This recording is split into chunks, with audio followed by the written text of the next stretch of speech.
Constitution, as individuals and as states, that we're protecting. And as I said, ultimately, it's liberty that we're protecting. You know, Ronald Reagan talked a lot about growing the economic pie, lowering taxes, increasing economic activity, and growing that pie. And that's a concept I think people understand now. I talk to folks about the liberty pie. The liberty pie doesn't grow and it doesn't shrink. And there are only two slices: government power and citizen liberty. That's it. And for every step the government takes to increase its power, it comes directly at the cost of your liberty, right? Yeah. It's a zero-sum game. And a bill like this healthcare bill represents such an incredible expansion of federal power and beyond the boundaries of what we allege is the Constitution, certainly what the founders would have thought were the boundaries of the Constitution. And it seems to me that ought to count for something. That's an incredible reduction of the citizens' slice of that liberty pie.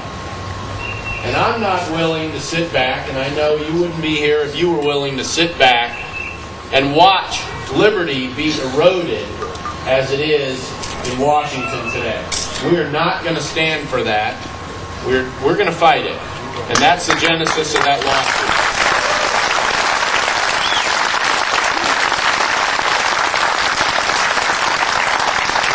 I want to ask you to do a couple of things. First of all, you've got a great delegate here in Lee Ware, and I appreciate you all standing here.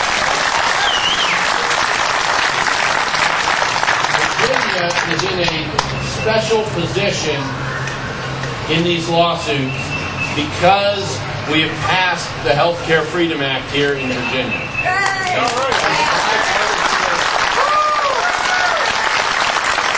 It's leadership of people like Lee Ware. In Virginia, our state law says you cannot be compelled to buy an insurance policy against your will, unlike what the federal government is telling us.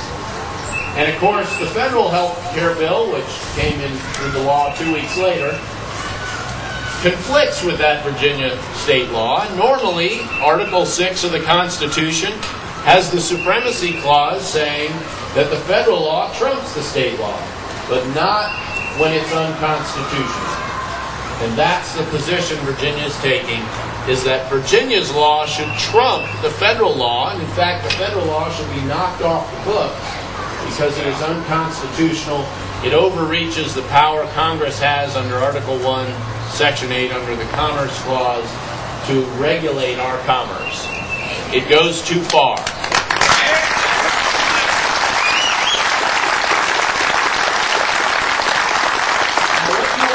All the time is the discussion about what I'll call the merits of the case, the constitutional case. But every constitutional case has two parts. Part one hasn't been discussed so much, and it's the federal government's motion to dismiss our case that will be coming in, a little over a month, I anticipate. And they'll say that the case isn't right and that Virginia, sovereign Virginia, not Virginians, is not injured.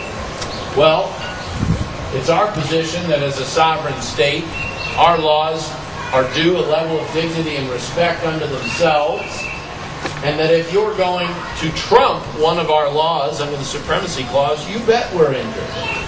Virginia is injured. And on the rightness argument they'll make, they'll say, well, the individual mandate doesn't hit till January 1 of 2014. You know, the last time I was in a constitutional case with Mr. McShrewdy over there, on the same side, I'm sure there is no doubt about that, we were against the Commonwealth of Virginia, and there were some contingencies in our case. There are no contingencies left to the conflict between the state law and the federal law. It's like we're standing on a corner and we all know there's going to be a car accident on January 1st, 2014. So are we going to pull up a chair and bring a bag of popcorn and watch the excitement, or are we going to do something to prevent it? Well, I believe, and the Supreme Court's case law supports, that the court should do something to stop it now, to prevent it now. So you're going to hear those arguments first.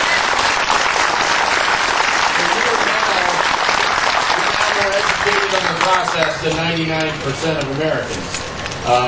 This is going to go at what, to those of you following the news of healthcare, will feel like a glacial pace. But we are in the rocket docket. The Eastern District of Virginia is the fastest federal court in the country, and they're proud of that fact. And they've worked hard and worked a lot of lawyers hard to get there. So I expect that round one may be decided by the end of the summer, and then on to summary judgment, which will decide the case perhaps by the end of the year, and then, of course, on to the Fourth Circuit, and we'll see what happens there. And I read in my paper this morning that if we get to the Supreme Court, the lineup of 9 justices will be different by the time we get there. So we will see how that plays out. Best guess, 5-4. Who wins? Anybody got a coin? But I know which way it ought to go. I know what the Founding Fathers would think should be the outcome. They'd be appalled that we're even debating the federal government having this kind of power. Amen. They'd be absolutely appalled.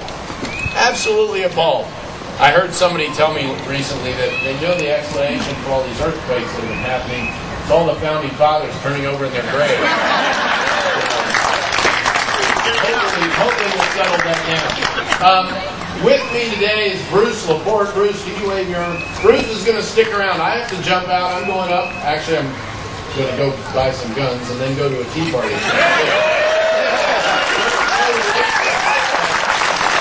Exercise something nice to vertical rice and stretch a little under the Second Amendment. But yeah, while I still have them, that's right. But for those of you that are willing to help us out, you can just imagine that every crowd I speak to isn't this friendly.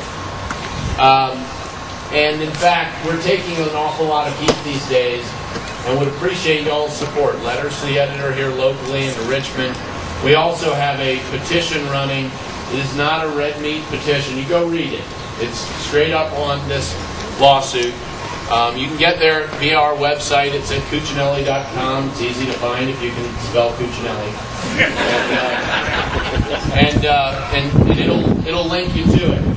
We would very much like you all to sign on there. We want to see and be able to show others the demonstrable support from the people of Virginia especially. I mean, this all began in Virginia. By golly, we ought to be on the front of this fight.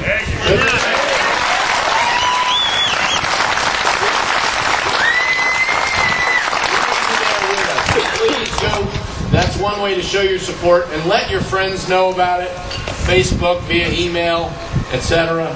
And get them to go and join us, please. In the first 24 hours it was up, we had over 5,000 people sign on, and we appreciate the support. The other side is, I think we've gotten more FOIA requests than anyone in the history of the AG's office. They're running their own petition in opposition. And when I get asked, don't you have better things to do? What better thing could there be to do than defend the Constitution?